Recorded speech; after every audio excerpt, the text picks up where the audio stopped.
The humid air clung to every wall of the small house in Quezon City as Marites folded the last of her dresses into the battered suitcase she had owned for 30 years. The metal latch had rusted from the coastal air, but she polished it every year with the same care she once gave her late husband's shoes. Now, it would carry the last pieces of her old life. The ceiling fan wobbled above her, its blades groaning as if trying to talk her out of it. But Marites didn't want to hear reason anymore. For 64 years she had lived for other people, her children, her grandchildren, the endless cycle of cooking, cleaning, and surviving. For once, she wanted to live for herself. Her neighbor Lorna leaned on the doorframe, arms crossed, eyes skeptical. "8 Marites, are you really doing this, selling everything for some man you met online?" Marites smiled, though her lips trembled. "He's not just some man,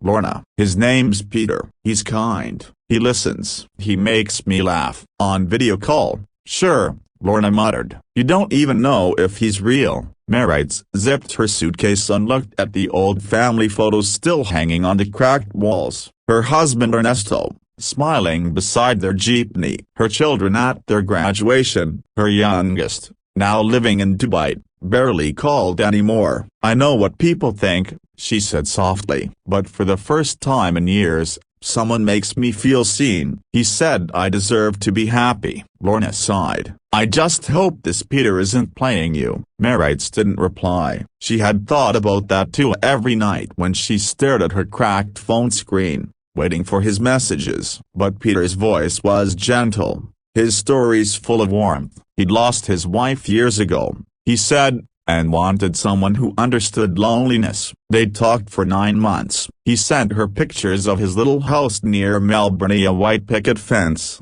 blooming roses, a dog named Charlie. He told her he'd build her a garden, that they'd drink coffee every morning by the sea. "Sell your things, love," he had said one evening. "You won't need them here. I'll take care of everything once you arrive." It sounded crazy, but when her children stopped returning her calls, when her pension barely covered rice and medicine, the idea of a new beginning glowed like a miracle.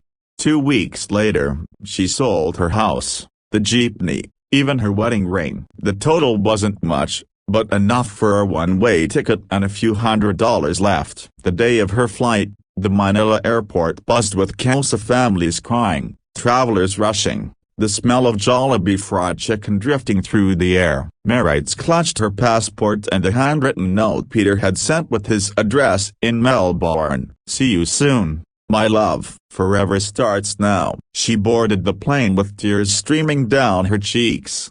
The sky over Australia stretched endless and blue when she arrived. The airport was sleek, efficient and nothing like the cramped chaos of home. She felt small, invisible among the crowd of travelers, her heart pounding as she passed through immigration. Peter had promised to meet her at the arrivals gate. She looked around, eyes darting across faces. No one held a sign, no familiar smile waited. She sat on her suitcase, nerves knotting in her stomach. Minutes passed, then an hour. She checked her phone and no message. Maybe he got stuck in traffic, she whispered to herself. Another hour passed, her phone battery dropped to 10%. Still nothing. She called his number, but it went straight to voicemail. By sunset, the crowd had thinned. The janitor swept near her feet. The last taxi driver looked at her with pity. "Miss, you need a ride?"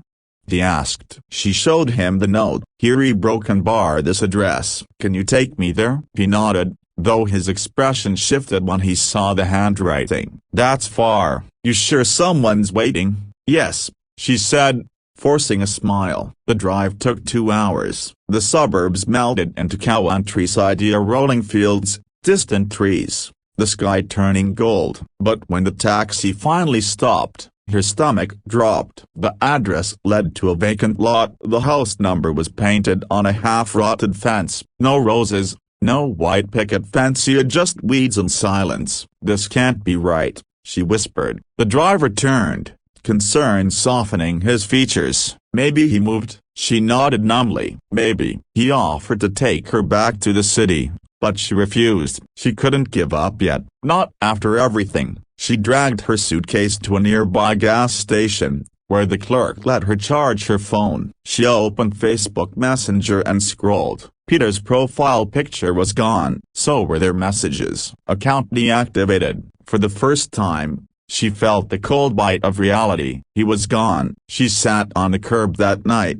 clutching her suitcase as the wind cut through her thin cardigan. She thought of Lorna's words, of the warnings, of her children who wouldn't answer even if she called. A kind stranger, a woman named Clary, found her the next morning. She worked at a small diner nearby and offered Mary's coffee and a warm meal. "You all right, love?" Claire asked gently. Mary's forced a nod, tears slipping down her cheeks. "I came to meet someone, but a broken bar. He's not here." Claire frowned. "You got family here?" "Number." "Just him." Claire pursed her lips. "You've been scammed, haven't you?" The words pierced like a knife, but there was no denying it now. She had sold everything at her home, her memory asset for a man who never existed. For days, Claire let her stay in the diner's storage room. She helped Mary's report the fraud to the local police, though they said there was little they could do. The money trail led nowhere. The account was fake,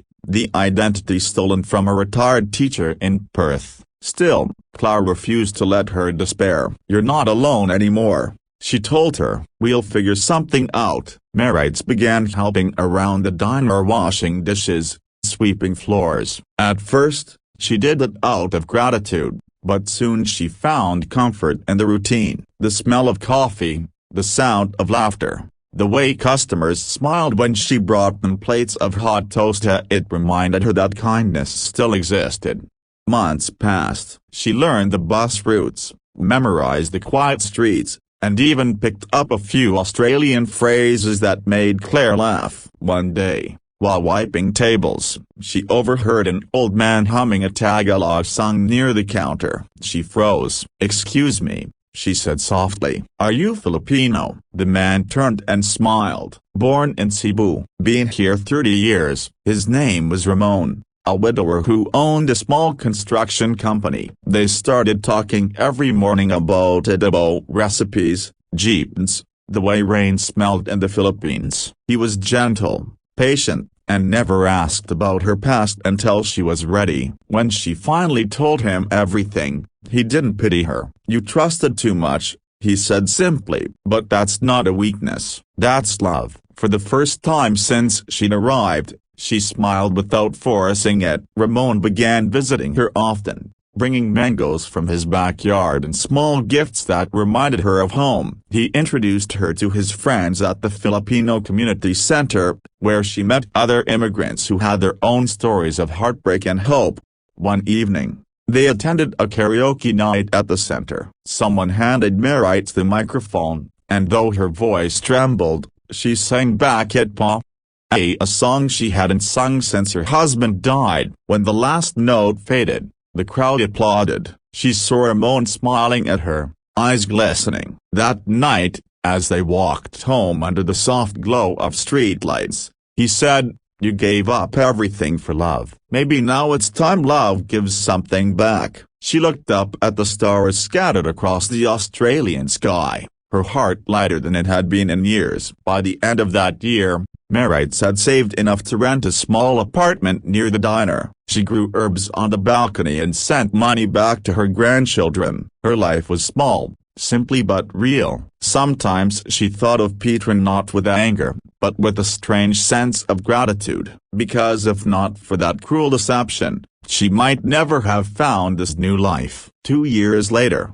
she and Ramon opened a Filipino food stall together. They called it Bagang Simula, a new beginning. Locals came for the lumpia and stayed for her laughter. Tourists often asked about the name, and she'd smile mysteriously. "It's a long story," she'd say. On her 67th birthday, the community center threw her a surprise party. There were streamers, karaoke, and a cake shaped like the Philippine flag. Claire hugged her tight. "You've come a long way, Mama Tess," she whispered. Mary's looked around the crowded room at the friends she'd made, the laughter echoing through the hall, and felt tears prick her eyes.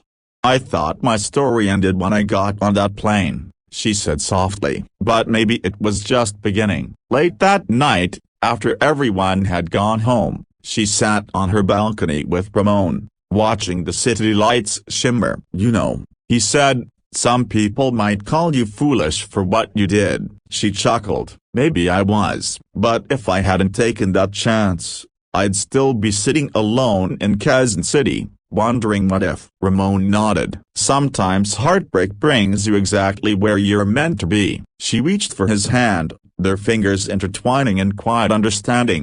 As dawn broke, a gentle breeze rustled through the potted basil and mint. For the first time in her life, Merrites didn't feel like she had to chase love or beg for it. It had found here unexpectedly, imperfectly, but honestly. And that was enough.